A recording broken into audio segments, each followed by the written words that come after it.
How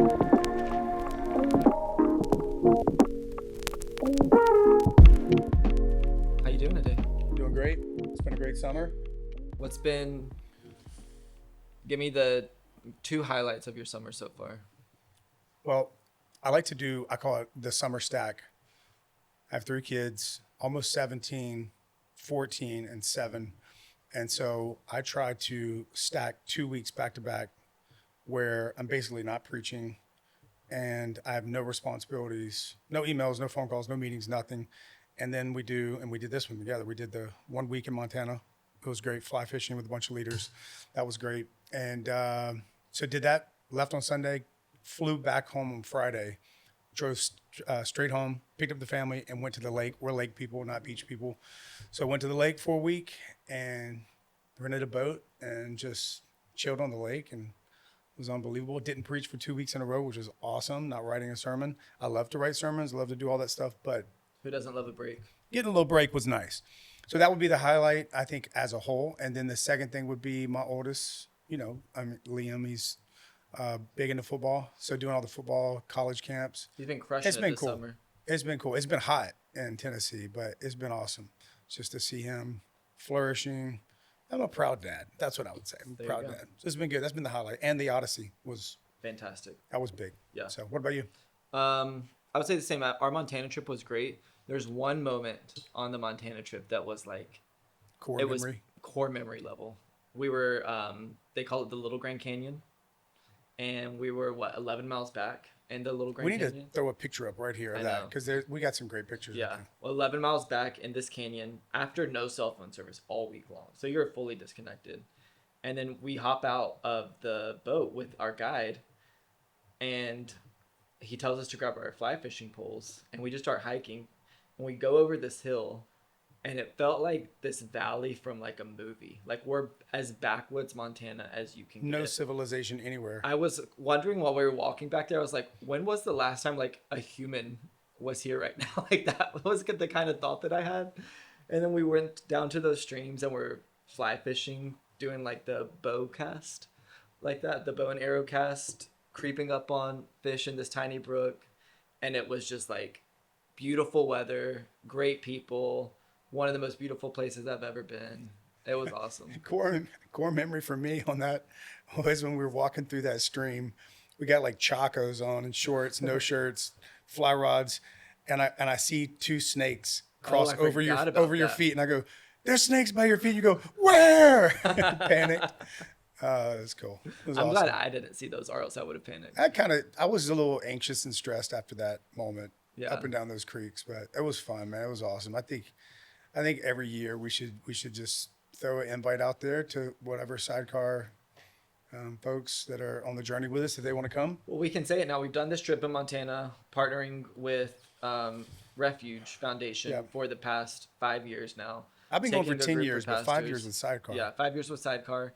And next year, our thought is we want to do another cohort and then end the cohort with taking all of the guys Yeah. to Montana on that trip. So, And if it's you're 100% listening- free. Yeah, all you have to pay for is your flights. The rest of the week, all Yeah. the fly fishing, food, lodging, everything's covered. Yeah. And Refuge does it's a special place. I feel Their like we just did like a little infomercial for that. It wasn't. I'll do a free but infomercial for Refuge any day of the week because it's that special of a place. That's awesome. Yeah. What you want to chop up today? Well, today we're going to talk about something that we've actually been rolling out in our own church lately. We're 2.5 years in to our own church plant, and we've established culture as a church. And I think we've probably talked about this on the podcast before. I think it always takes about, 3 years to really build culture. Yeah, I think especially if you're an entrepreneur and you're launching your company, if you're a church planter and you're starting from scratch, really anything like that, where you're having to build a team. It's not just a solo project. You're building Yeah. a team, building a brand, building whatever the organization is that you're building. I think when you're kind of parachuting in and starting as a pioneer, it's going to take you 2 to 3 years. That's if you're intentional. It's going to take you 2 or 3 years to get really good culture that you're working on. But also the flip side of it, it's going to, at the 3-year mark, if you haven't been intentional with building your culture, you're going to have a culture. Every organization has a culture, Yeah. whether or not if you've built it or not, you're intentional with it or not. And so in 2 to 3 years, it's going to be kind of set there, intentionally or unintentionally, good or bad. And so like we always talk to our clients and stuff. We're like, hey, let's just be really intentional on how we're going to build this. Yeah. Let's build this in a healthy way, in a way that's going to be, I don't know, like a perpetual culture that's going to help with the flywheel of all the things that you're building and doing. So yeah, I think 2 to 3 years. Yeah. And so we're about 2 to 3 years into, I think we've been like beating the values of our church and the culture of our church into our team for 2 to 3 years. In a way, we're actually seeing it. Like it's scaled beyond us. We hear other people talk about it. Other people promote the culture. Other people defend the culture as well, which is really cool to see it's really cool to see when other people start to take that on as well. But I think that's something to point out is like culture is way more than just you remember back in the day, like all these corporate companies would have like these really cheesy pictures or posters on the wall, and it's like resilience, and it's somebody like climbing a tree. Yeah. Culture, that's fine, and I think you should put your culture, like your statements, your stories, your symbols, all that. You should put it on scenic, on your walls, and all that kind of stuff. It's great, but culture is way more than language. Language influences and shapes culture, but really, what culture is behavior. Yeah. And what's cool, like what you just said, is like now we're starting to see, we've been talking about our culture for 2 to 3 years, and now we're starting to see the behavior from the top to the bottom that represents the culture that we've been constructing with our words, with our stories, with our statements, with our symbols. And I mean, it's really encouraging as a leader when you start to see people living in alignment with what you've been talking about. Yeah. Because you start to feel so redundant, like a freaking broken record. You know, I want to talk to you about this again. And it's like, he just talked to us about that 3 weeks ago. Well, the thing is if vision leaks, what do you always say? Culture leaks. Yeah. Vision leaks and culture shifts, and it will shift. It's just like your car. I just had to get my truck aligned the other day. It was kind of pulling to the right really strong. I was like, dude, what's going on here? And then I looked at one of the tires. It's like balling one side of the tire that I just put on there. I brought it into the shop. They put it on an alignment machine. They're like, yeah, you're out of alignment. And so they brought it back into alignment. So that, you know, so I think that culture is the same way. Like you hit the curbs of culture where you're not dealing with stuff, it knocks it out of alignment. So you got to like dial it back in, get it back. So you can't ever let up. Even though it's built in like 2 to 3 years, you still we are still going to be broken records with it. Yeah. Till you breathe your last breath. Yeah. So we've rolled out to our entire church our values, and that's what we've been really focusing on as we build our culture for the past 2.5 years. But what we're in the process of rolling out now is, while our values are for church-wide, we've been rolling out our team pursuits that are for those who actually serve at the church, are on our volunteer team, and partnering with us in accomplishing the mission. Yeah. And so today we wanted to really walk through our team pursuits. I want to ask you this question. We've had our church-wide values. Why, in addition to that, are we also rolling out team pursuits? It's a great question.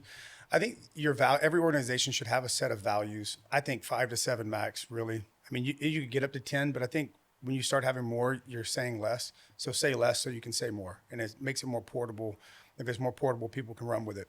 The values of your church or your organization, that informs the why behind the decisions that you make as an organization. And they affect the behavior collectively as an organization or as a church, as a whole congregation. For anyone that calls your church home. Yeah, these are our values. We value the presence of God. That's why we do X, Y, Z. We value serving the poor, compassionate ministries. That's why we do. So it's kind of painting the picture of the why behind what we're doing. And that's as a whole, as an organization. But then I think pursuits, team pursuits, some people call them team values.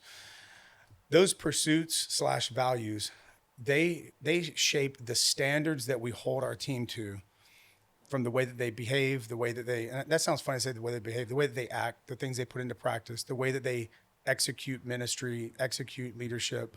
So those pursuits, these are things that we're not saying you got to be perfect in this, but these are things we have agreed upon and we're in unity upon. We're all chasing after. We're chasing after this. So it's like, okay, if the value of the church is outreach, and that's shaping the decisions we're making as, you know, people that are doing outreach. But on the team, you value people over process, or if that's a pursuit, people over process. Doesn't mean that process isn't important, but if at some point when you're making decisions to do outreach in a community and a process is actually becoming a hindrance to the people you're serving, well, then you choose people over the process. Yeah. Does that make sense? Yeah. So it's like, these are the standards that we're gonna live up to as we play out the vision, as we live out the mission and what we're doing as a team. And then it's cross functionally, there's an accountability piece to it. If they're standardized if these pursuits have these certain behaviors and standards, it's standardized. And now all of us can hold each other as team members accountable. Like my son's on a football team and they have values as a team Yeah. that are different from the values of the school. Yeah. The school has its own set of values, but the football team, they have a set of values, like 5 or 7 values as a team.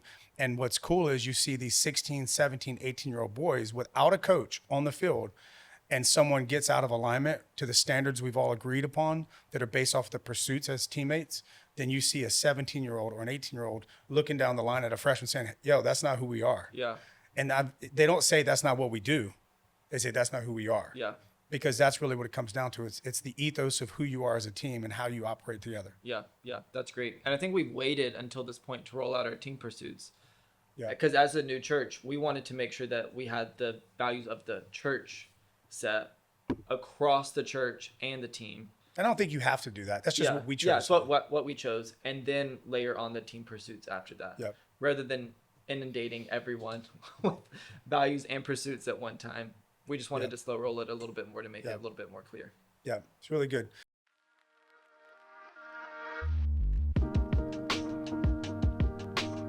Is your team ready to thrive? Do they have the resources and clarity that they need to succeed? In our team coaching sessions, we provide the tools and principles needed to drive health and growth, and most importantly, clarity in your organization. We believe that clarity brings the confidence to lead effectively. So many times we're too close to the problems to see them correctly. And through coaching, we're able to bring objectivity and no emotional attachment to help you see your organization clearly. Together, we'll develop a strategic path that empowers your team to implement best practices and take on new challenges with confidence. Let's unlock your team's potential. Want to learn more? Head over to sidecarleader.com/coaching and let's talk about your goals and how we can help you accomplish them.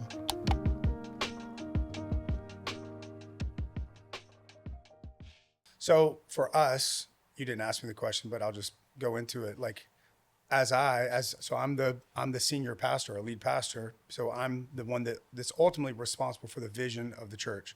That vision is not just like what we're doing, but it's how we're doing it. It's the culture. It's all those things. So like, I had to really think through it and pray through it. Like, who am I and who have I tried to be actually in my life over the last 25 years as a leader? And then also, there may be some areas where there's gaps. Who do I aspire to be as a leader? So I started thinking about that first. Like, what type of leader do I want to be? And what type of leader am I going to continually pursue trying to be? So that kind of brought me to Matthew 25. And it's not like exegeting the passage or anything, but I've always loved that passage because it says a lot of things. But one of the things that I love is it says that there's these different types of people that are entrusted with different types of talents. And at the end of the day, they're going to hear one of two things: well done, good, faithful servant, or wicked, lazy servant, right? And you can't be a part of this, essentially. Now, while that may not be a passage that is directed to a team or to leadership principles, I just adopted it personally, not as a theology, but that framework. I loved it. It was like, there's 5 things: well done, good, faithful servant. And for me, those are 5 things I want said about me. So I just began to like kind of script those and write those out. Like, what do those 5 things mean to me? I'm not saying this is what the scripture is saying, but what do the 5 things mean to me? And the first one was, and we can break them down. The first one was, well, I want to do things well. And I want people to say, Jason does the things that he does well. So what is that? That's excellence. Yeah. For me, well is everything that we do it with excellence, or we shouldn't do it. The second one, well done. Done is everything that we start, we finish, or we should have never started it. We get it done. I love that we're in Middle Tennessee, that whole get her done, right? It's like, no one can stand, and we'll break it down, but no one can stand someone that starts something and doesn't finish it. So we want to have that resilient determination about the things we start, we finish. So well done, good. That's about character. Everything that's been done can be undone if you fail to have good character. Well done, good, faithful. Everything that you've been given, it's a test to see if you can be entrusted with more. Are you going to be faithful with what's been put in your hand? Yeah. The opportunity, the assignment. Well done, good, faithful, and servant. You may rise in different levels of leadership, and you may carry different titles and roles and responsibilities, but at the end of the day, we're all just servants. Yeah. We're servant leaders. And so those 5 things for me, I felt like that's true to who I am and who I'm trying to be as a leader. And I wanted to bake those into the culture of our team. And so that's what we've rolled out. Yeah. And for anyone listening, I hope as a leader, these are things that you want said about you as well. Yeah. They're things we want said about us. We thought it could be helpful for other people. Yeah.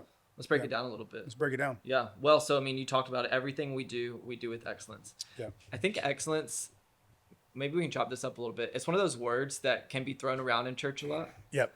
And I even know that my wife has said that she's had to balance, like as a 1 on the Enneagram, excellence being like, everything has to be perfect. Yeah. Versus this is the path that we're on to getting better. And the way we say is excellence isn't having the best, but it's doing the best with what you have. Yeah. And I often think that when it comes to excellence, we have to think of the maturity of our organization and what does excellence actually look like for where you're at. For the resources that you have. Right. I always think about it this way. Think about excellence. If you were to think about excellence in terms of like what's appropriate for the maturity that you're at as an organization, let's think about how a child grows up. What's excellence for a 2-year-old? Yeah. Being able to walk and crawl on their own. I don't have kids, so I don't know what a 2-year-old should be able to This do. illustration is breaking down. But it looks very different than what excellence looks like when you're 15 years old. Yeah, our expectation of Novi as a 7-year-old Yeah. with how she's taking care of her room is a lot different from our 17-year-old. Right. Right. The standard is a lot higher. Yeah. And you adjust and adapt it based on the maturity of the individual. Yeah. And I think it can be really easy in the church space to think that what is excellent for you has to also be the same standard as what's excellent for me. Oh yeah. When we might have different resources available to us, different team available to us. So excellence isn't having the best, but it's whatever you have, doing the best with what you have. There's that scripture. And I just said a statement. I said the individual. I think the individual organization is the better thing, because we do have a standard of excellence across the board for all of our teams, and that standard, we don't deviate from that standard. But the maturity of the organization with where we're at, that's what I mean when I said that. But there's that scripture. I think I used this a couple weeks back, but I love it so much because it helps us to define what it is. Where's it at on here? It's Colossians 3. It's the Message translation, but it talks about it's like doing the very best what you have, knowing that you're not working for an earthly master, but you're working for God. And Eugene Peterson said it so good. He's like, I think he said something like this: being a Christian doesn't give you an excuse to do shoddy work. Which, when you say that, if you read it too fast, it's like, what did you just say?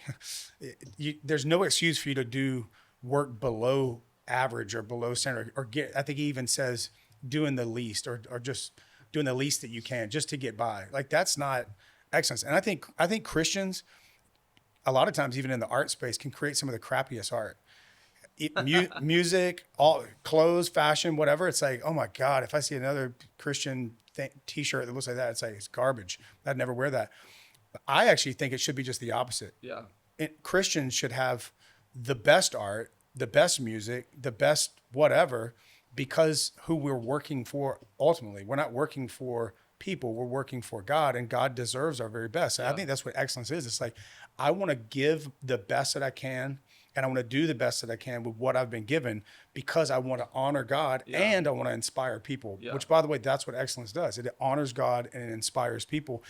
And I just think that, it's like the Ritz-Carlton can create the experience, or the Four Seasons that they create in their environments to make profit. What should the church do to impact people? Like, we should give our very best with what we've been given. Now, we may not have Four Seasons money, Not yet. but what if God's not going to hold us accountable for what we didn't have? Yeah.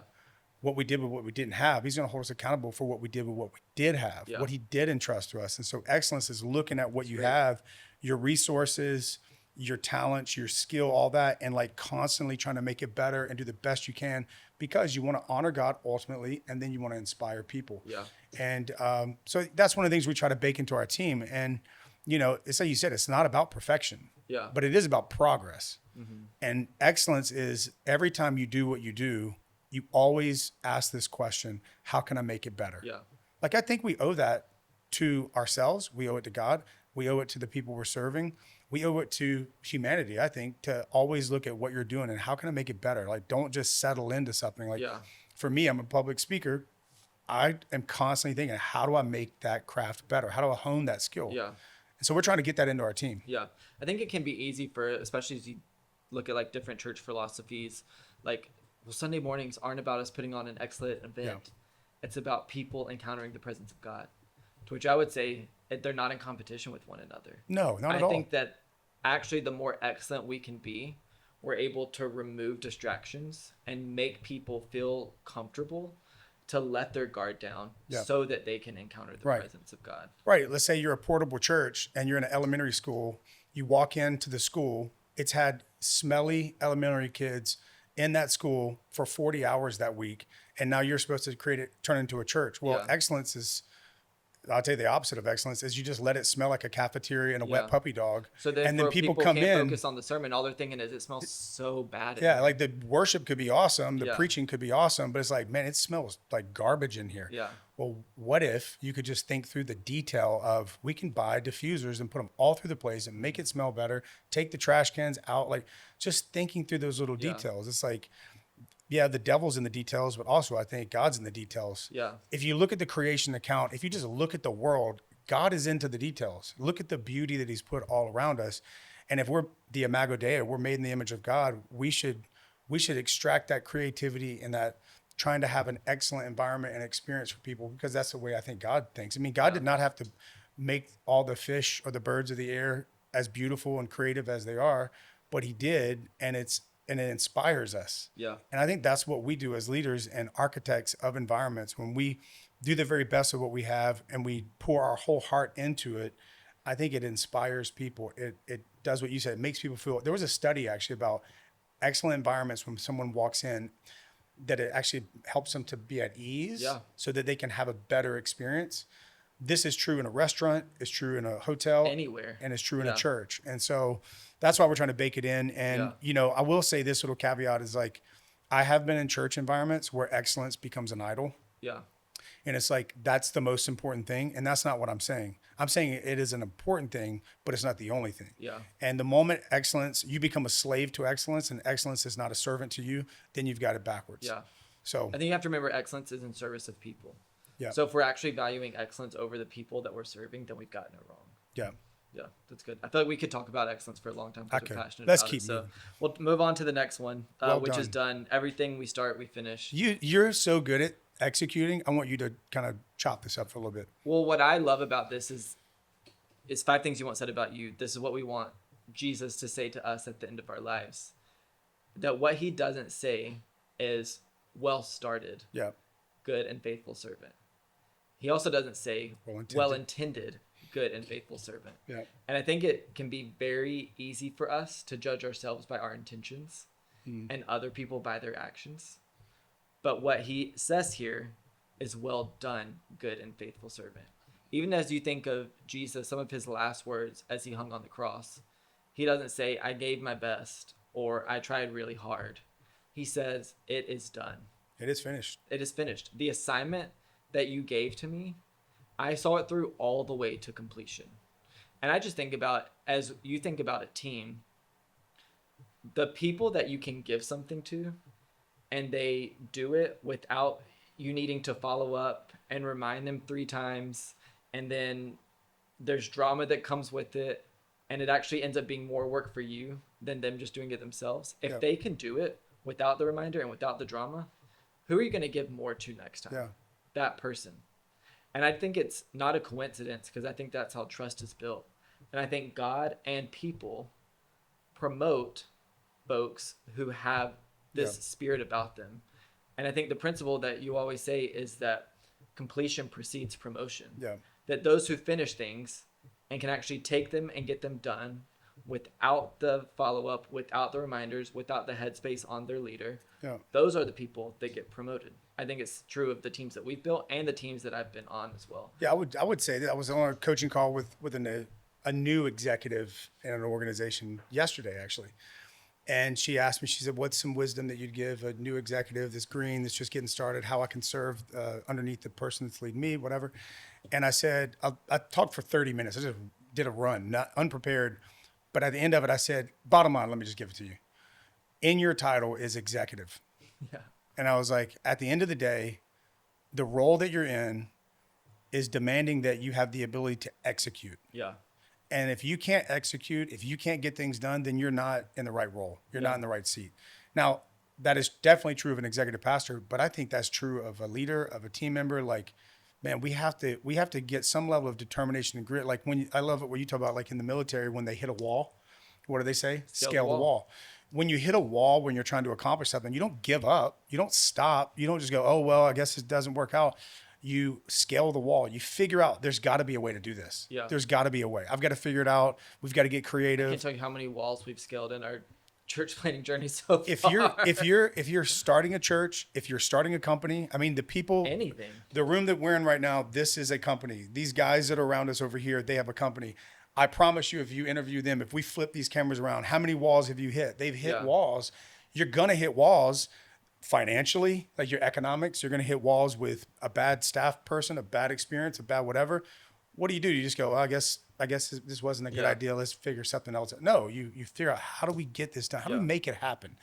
I actually think that, and I know I'm getting old. I'm going to be 45 this year. I don't want to pick on like a younger generation than me, but I have seen a lack of resiliency in not just entrepreneurs, but in just a lot of people in life and leadership, where it's like there are previous generations that may not be as innovative or creative or whatever, or talented or knowledgeable. But one of the things that they had that I think was a superpower, people that have built great companies and great churches, great whatever, is they had resilience and determination. Come hell or high water, I'm going to figure this out. And I think that's a quality that great leaders have. And that's what you want said about you. Yeah. You don't want people talking about you behind your back saying, man, you can't trust them with nothing. Because anytime I give it to him or give it to her, I got to follow up nonstop. What you want is you know what I say about you? This isn't to toot your horn. You don't have to pay me for this, but I talk about you behind your back all the time. And the number one thing that I talk about outside of our friendship is, if I ask Nathan to do anything, I don't even have to think about it again. And I think that's a characteristic we all should want to have that. I mean, I'm going to call her out in this podcast. We talked about Courtney Martin this week. Yep. That anything that we say and ask her to do, she reminds me of what she needs to get it done. I never have to follow up with her. Yeah. And she has influence in our church because of the way that she executes. I think it can be really easy, especially as someone that's younger, to when someone gives something to you and you hit a wall, is to bring to your leader the wall. Yeah. Hey, you asked me to do this. We can't do this for X, Y, and Z reason. We can't do this because of X, Y, and Z. And I think the better response is not to bring your leader the wall, but say, hey, I have hit this wall.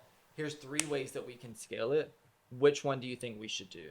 Yeah. And if you bring solutions rather than problems to your leader, I promise you're going to see your value and your team and your organization grow. I would go a step further, and I would say that they should do what you do.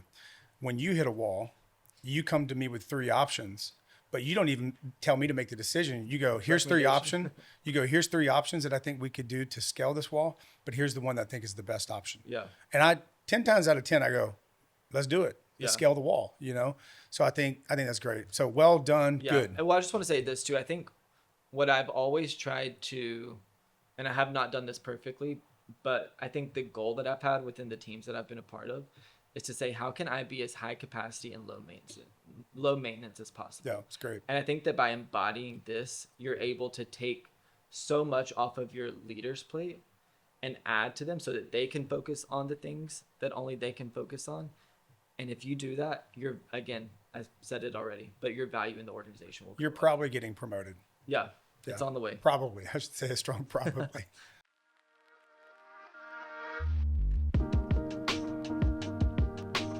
Here at Sidecar Leader, we don't just develop content that we hope adds value to you. Our bread and butter is really our coaching. If you're feeling stuck as a leader, whether you're navigating growth, strategic planning, staffing decisions, or tackling your toughest priorities, our one-on-one coaching sessions are here to guide you. Together, we'll identify the strategies and steps that will take your leadership to the next level. It's time to invest in your growth because your vision and your team deserve it. If you're ready to get started, you can visit sidecarleader.com/coaching. We can't wait to work alongside of you. Cool. All right, good. Talk about well done, good. I like this one because at the end of the day, it doesn't matter if it's a church, if it's a company, if it's quote unquote sacred work, secular work, but that's a whole nother topic. It's all sacred, I think. I think that at the end of the day, we have to strive to be people of good character. Like, it doesn't matter how talented you are. It doesn't matter that you can execute and produce great outcomes. all those things are important. But if you're not a person of character, you're not a man or a woman with integrity, uh, you can get things done, but you can steamroll people to do it. You can be one way in public, a whole different way in private.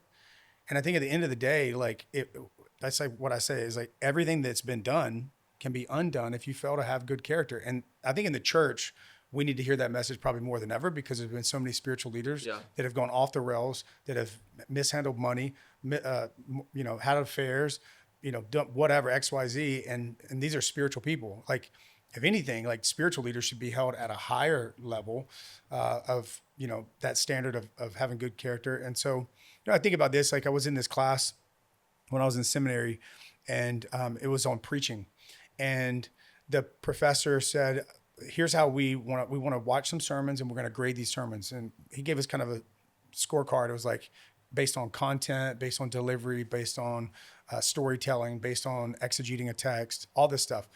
And then he said, okay, let's watch a sermon. So he turned off the lights, turned on the sermon. We all watched it. And then I'm telling you, it was a flawless sermon. It was unbelievable. Turns on the lights, goes around the room. We give the guy a score on his sermon on the wall. The guy wasn't in the room, by the way. And it was a perfect score. He was like 10 out of 10 on everything. And so he wrote across the top, I remember in black, he wrote flawless.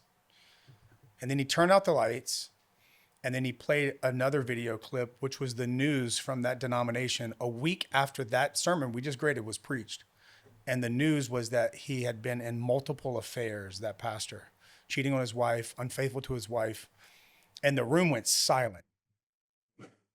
Then all of a sudden, the lights come on. And when the lights come on, he looks around the room and he says, everything that's been done can be undone if you fail to have good character. Wow. He walked up to the wall, and he slowly erased flawless, and he wrote disqualified. Yeah.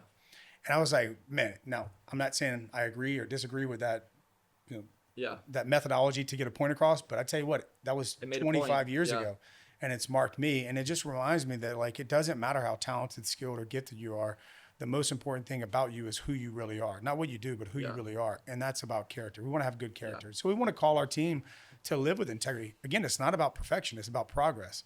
Like, as a team, we should be pursuing living a life of godliness. We should be pursuing living a life where we forgive people, where we're people of grace. We should be pursuing a life of faithfulness, a life of integrity, a life of being kind to people. Like, those are pursuits that we want to have as a team. I think whenever I think about this, I always think about, I think John Maxwell always says, leadership is influence. Yeah. It's not a position. You don't have to have a position on a team. You don't have to have a position of leadership to be able to actually influence other people. So I think about that often. And then I also think about how Paul, I love this definition of leadership that Paul says in scripture, follow me as I follow Christ. Yeah. Follow me as I follow Christ. And so I think the question that I think about with this is, would I recommend to someone to do what I'm doing? Yeah. Am I living with character that I would recommend to Liam or to one of our other students at our church? Or would I tell them to do something different? And if I would tell them to do something different, is it because I have a lesson to learn, or is it because I'm actually failing to have character in this area as well? Yeah, character is who you are when no one's watching. Yeah. That's one of the best definitions. Character is who you are, who you really are when no one's watching. Let me ask you this.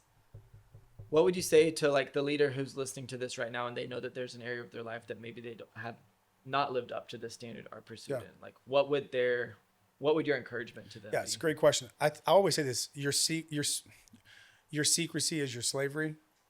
And the thing that because it's a character issue, the thing that you're hiding, you're now enslaved to.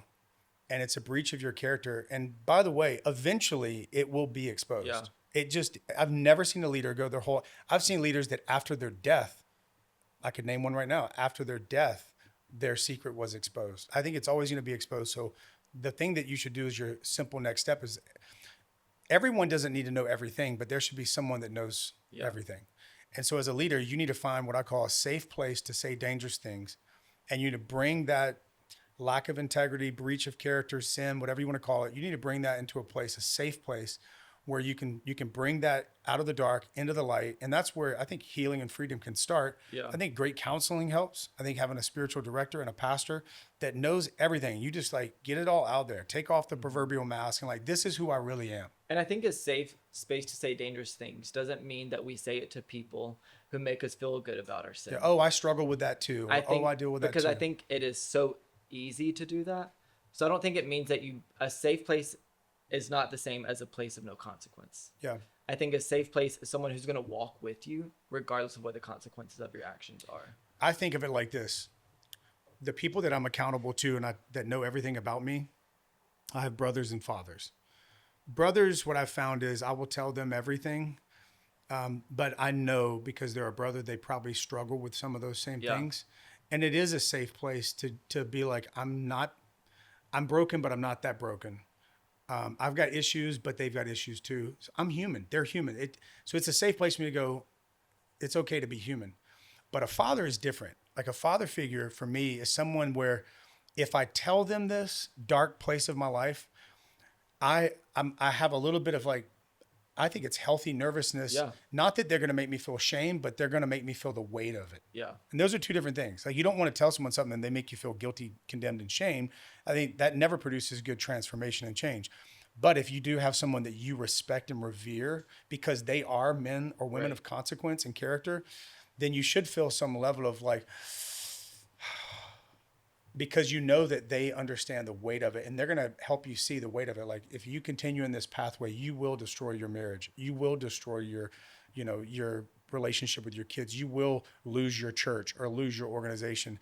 And they make you feel the weight of it, but they don't leave you sitting in it. And they help you in the process of finding those next steps to find freedom and healing in those areas. Yeah, that's great. Well done. Good. We could keep talking Faithful. about that one too. Faithful. Everything we've been given is a test. Yeah. I love this one because I think kind of works a little bit with done. it does. And I think it goes to the fact that like we often feel like I think we are too accountable to the outcomes of things. And that what we should be at the end of our lives is successful or impressive or whatever your definition of that is, of what winning in life looks like. But what scripture says here is that it doesn't say well done, good, successful, well done, good, wealthy, well done, influential. It says well done, good, and faithful servant. Everything we've been given is a test. Can we steward well what God has already put into our hands? Yeah. And I love that one. Yeah. If you think of it just in the context of that passage, that the definition, the way that faithfulness was defined in that passage was that you took what you were given and you didn't just manage it. Yeah. Like the wicked, lazy servant actually dug a hole and just buried it. Didn't do anything with it. But they gave back exactly what was given to them. So but from better. From a managerial standpoint, I guess it's okay because you gave them back what you were given. But the way it's defined as faithfulness in there is actually you took what you were given, you did your very best with it to steward it and to multiply it and to make it better. And it produced a yield. It was fruitful. Yeah. And I think whenever we look at our lives, is like the test is if I'm given an opportunity, am I going to make it better? Am I going to grow it? And ultimately God grows his church and all those things. But I think we should give things back better than the way that we found them. We should give things back knowing that we gave our very best investing into it and trying to steward it. But I think regardless of whatever the outcome is or the ROI on that, like whatever it yields, I think ultimately faithfulness is about, am I becoming who God's called me to become? And am I doing what God's called me to do in his way and in his time? And so faithfulness, I think for our team and for people on our leadership team, I look at it like, hey, are you becoming who God's called you to become? Are you doing what God's called you to do in his way, in his time? Are you walking in faithfulness? Because at the end of the day, that's what really matters the most. Maybe you could even exchange faithfulness with obedience. Are you being obedient to who God's called you to be? Or are you trying to be somebody else? Are you trying to be like this person or do and so it's like, just be strong in your grace. Like Paul told Timothy, be strong in your grace, be faithful with what he's put in your hand. And what happens in that passage is when he comes back, the people that were faithful, what does he give them? He gives them more. Yeah. He gives them more opportunity, gives them more talent. He invests in them more. And so I think that God's looking for people that are faithful. And I think that's as people that are in leadership at the top of the level org chart is like we look down and we're not looking for who's the most impressive. Yeah. We're looking who has been faithful. Yeah. And I also think that should be a guiding principle in your organization, whether it be church or nonprofit or business space, marketplace. I think you should not be promoting people just because of their charisma and their talent. You should be promoting people based on, have they been faithful with what they've been given? And because you can take a very creative person, charismatic person, persuasive person, whatever, talented person, and you can elevate them above all the faithful people that have been faithful, and you put them at the top, then you're automatically devaluing these people that have been faithful, number one, so it destroys the morale of the organization and the team. But also, you're probably going to get bit in the butt by that person that you elevated before you ever gave a test to. Yeah. I like to say it like this: faithfulness that's never been tested can't be trusted. Yeah, it's great. Well done, good, faithful servant. Here's the last one here. Yeah, that's great. Servant, we never outgrow serving and everything we do as a servant. I think all of these 4 things that we've talked about so far, we can do them, and we can do them to build our own platform. We can do them to build our own success. But what we want to use all of these things for is not to build ourselves, but to build people and build the kingdom of God around us. Yeah, I think it was Martin Luther King Jr. said, anyone can be great because anyone can serve. Yeah. I mean, Jesus, the greatest leader ever, he said, regardless if you believe in him or ascribe to his teachings, he said, I did not come to be served, but I came to serve and to give my life as a ransom for many. And I think at the end of the day, that's what great team members and great leaders do. They see themselves, regardless of their title, regardless of their role, they see themselves at the end of the day, I'm here to serve people and to lay down my life for the people that I'm serving. Those are the greatest leaders, and those are leaders that people want to follow. Yeah. I mean, I think I can think of many people in our church right now. Art Darden comes up to my mind as I think about this. One of the phrases that we say all the time is, if you're too big to serve, you're too small to lead. Yeah. And I have seen Art. It doesn't matter what the need is. It doesn't matter if something needs to be mopped, if the bathrooms are dirty, if we need more people at load in or load out. He's raising his hand and he's there because he wants to serve other people. And it doesn't matter if it's speaking on stage, which he has done, or if it's mopping the bathrooms. It's not about what the role is. It's about the goal. Yeah. It's about serving people. Yeah. And I'll do that in any position you put me in. Yeah. I'm going to make that happen. Yeah. If let's just say in the church context, if someone's only available whenever I have a microphone and a platform for them, but they can't do the smaller things that seem beneath them, that lets me know what you're about. And we've had people like that. That lets me know what you're about. You're about the mic. You're not about the mop. Yeah. And for us, we see no difference between the mic or the mop. It's like if serving is beneath you, then they're leading. Both tools to serve people. If serving is beneath you, leading is beyond you. Yeah. You'll never be a great leader if you don't have the heart of a servant. And serving at the end of the day is just you see a need and you meet it. You see something needs to be done and you do it because the goal is more important than the role.